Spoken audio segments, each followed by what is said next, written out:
What is ceremonial grade cacao? And what are the factors that would define a chocolate or a cacao product to be labeled as ceremonial cacao? In this video, I want to share with you 3, maybe 4 factors that make up a ceremonial grade cacao. Maybe you've heard the term, maybe you haven't, but it's definitely out there. There's a few suppliers that have incredible, nice, wonderful cacao on the market, and they label it as ceremonial grade cacao. And I'd say, most importantly, firstly, it is the fact that they label it as such and that there's no certifying body, there's no official, it really is. It's just marketing. And I don't want to use that term in a degrading way, like, oh, it's just marketing. Like there is something behind the quality of that cacao that they are choosing to label and market it as ceremonial grade, but not all cacao that could be used ceremonially is marketed or labeled as such. So what are those main important factors? Now, I had a community member who is living in Costa Rica send me a sample of this, which it is clearly labeled as ceremonial grade. And it will give us important clues, characteristics of what makes a ceremonial grade cacao. Now, first and foremost, they have on their label Creole. Now, this is talking about the variety, the kind of, and in this case, it's in fact an heirloom variety, an older genetic, unlike a lot of cacao comes from big modern industrialized farms where they're using hybrids that are being selected because they're good, for yields and they boost profits. Whereas these older varieties, they're more known for their fine flavor, fine aroma, and just like anything else heirloom tomatoes, right? Why would we choose those over some industrial variety? There's definitely a difference. So I think that is first and foremost the number one factor that would cause something or qualify it to be labeled as ceremonial grade, is that heirloom variety. All right, the second factor here on the label, it says regenerative. Touched upon this a little bit, the idea that a lot of cacao is grown on a mass industrial scale, which is actually degenerative. These hybrid varieties end up, depleting the soil. They pull a lot of minerals from the soil, and how it's grown, there's not a lot of give back, right? There's clear cutting to plant cacao, banana, hectares and hectares of fields of these kind of monocultures.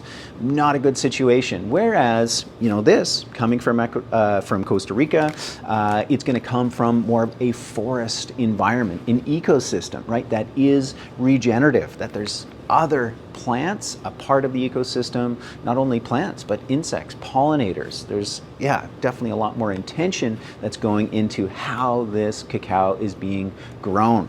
Now, the third is the ethical. So that relates not only to, the ethics of the growing, the agricultural practices, but then also the relationship to farmers. Most cacao that's on the market, as we know, right, chocolate's got that dark history of slave labor, especially in West Africa, the Ivory Coast. There's lots of documentaries about that, and that's slowly changing, slowly shifting, and it's really taking, both small producers, large chocolate makers, craft chocolate makers that are really trying to change the landscape, paying above and beyond just those commodity prices, which is such an abstract thing, set by the stock market versus that more horizontal or direct exchange. So the ethics of how the farmers are treated, how they're paid, could also be a factor of could something be justifiably labeled as ceremonial grade. Now, there's a fourth one, which not all ceremonial cacaos tout, which may or may not be blessed by a shaman or some sort of spiritual figure involved in the community. Some of them, have that angle and are marketed that way. Not all, but that can be considered another factor. So from those 3 factors, I think that's really what can allow a cacao product to be labeled ceremonially. Again, there's no certifying body out there. You're taking the word of the supplier, the manufacturer, the company that you're buying it from.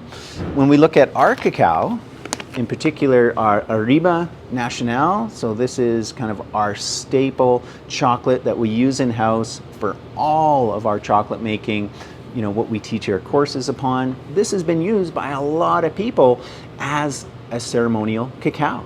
And it has all those three factors. Now, it's not blessed by a shaman, but it's absolutely heirloom, right? It is the Arriba Nacional. This is a particular variety that has put Ecuador on the chocolate making map of the world, known for fine flavor, fine aroma. Very different, very distinct than the CCN 51, that industrial hybrid that is grown as a monoculture. So it has the heirloom variety. It has that regenerative quality. A lot of the cacao that is sourced for creating, you know, the products, the items that we have, the paste, the powder, the butter, many of those trees are actually wild, you know, harvested from the jungle, or they're from kind of farming agricultural systems where some of these trees are, you know, 75, 100 years old.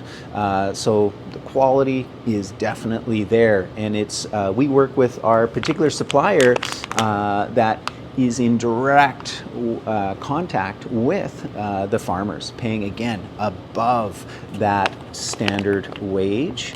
And he sources from very, very particular areas. And I'll probably do another video on this just by itself, but very select on where the cacao comes from because of the variety, because of the growing conditions, but also because of heavy metals. This has been in the news a lot lately. People have been talking about heavy metals in cacao. I know for sure in Ecuador, he will not source anything from the Esmeraldas, which is the northernmost province of Ecuador, where it is known any of the cacao coming out of there, it can test very high for contaminants, things like the cadmium and lead. And the areas that this cacao is sourced from, it's tested constantly, always, you know, extremely low to no levels, to the point where they've actually stopped testing. I mean, they still will do it, but, you know, over the, 20, 25 years they've been doing this consistently, always comes back low to negative. So this cacao ticks all those boxes. So if you're looking for something that's kind of a ceremonial grade, if you've been wondering what that's all about, those are the three factors. Fourth, maybe in terms of having that blessing of a shaman or a spiritual figure. And the main thing is it's cacao that has those factors, that's just pure stone ground into a paste. Be that kind of like a brick like this, where you just cut pieces off, shave it like a puck, or pieces that you can just pour hot water, melt. You can add different herbs to it, and yeah, those are the factors that make up a ceremonial grade cacao.